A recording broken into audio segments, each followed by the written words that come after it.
आयुष्याची दोर बळकट असल्यावर मृत्यूच्या दाढेतून माणूस बचावतो याचा अनुभव अनेकदा येत असतो। याच गोष्टीचा प्रत्यय संभाजीनगर आणि पालघर जिल्ह्यामध्ये आलाय। संभाजीनगरमध्ये एक तरुण आणि पालघरमध्ये एक चोरटा विहिरीमध्ये पडले आणि पुढे काय घडलं बघूयात या संदर्भातला एक स्पेशल रिपोर्ट।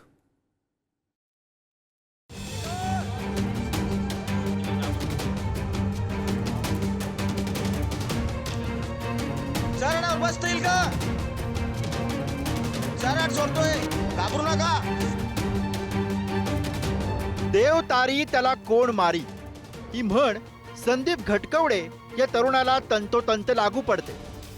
त्यानं या खोल विहिरीत 2 दिवस आणि 2 रात्री जीव मुठीत धरून काढल्यात। संदीप घटकवडे हा संभाजीनगरच्या पिशोर गावात नातलगाला भेटण्यासाठी आला होता, पण मोकाट कुत्रे पाठीमागे लागल्यामुळे पळत सुटला आणि थेट विहिरीत जाऊन पडला।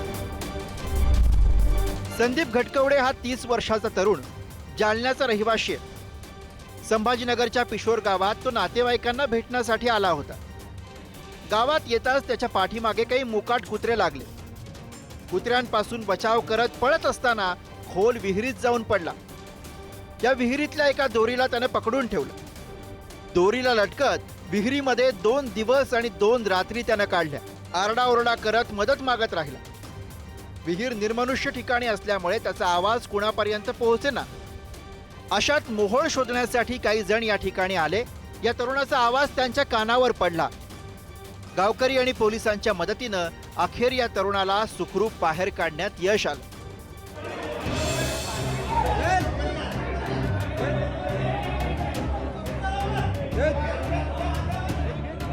संभाजीनगर प्रमाणेच पालघरच्या वाणगावात सुद्धा एक जण 50 फूट खोल विहिरीमध्ये पडला होता, पण विहिरीमध्ये पडणारा हा तरुण चक्क चोरटा निघाला। स्थानिकांच्या मदतीनं रशीच्या सहाय्यानं त्याला बाहेर काढण्यात आलं। झालं असं, चोरलेल्या मोबाईलचं लॉक पॅटर्न उघडण्यासाठी तो दुकानात आला होता। मोबाईल दुकानदाराला संशय आला आणि त्यामुळे त्यानं संबंधित तरुणाची चौकशी सुरू केली। आपली चोरी पकडली जाईल या भीतीनं चोरट्यानं दुकानातनं पळ काढला। अंधारात पळत असताना चोरटा थेट 50 फूट खोल विहिरीमध्ये पडला। स्थानिकांच्या मदतीनं पोलिसांनी या चोराला बाहेर काढलं।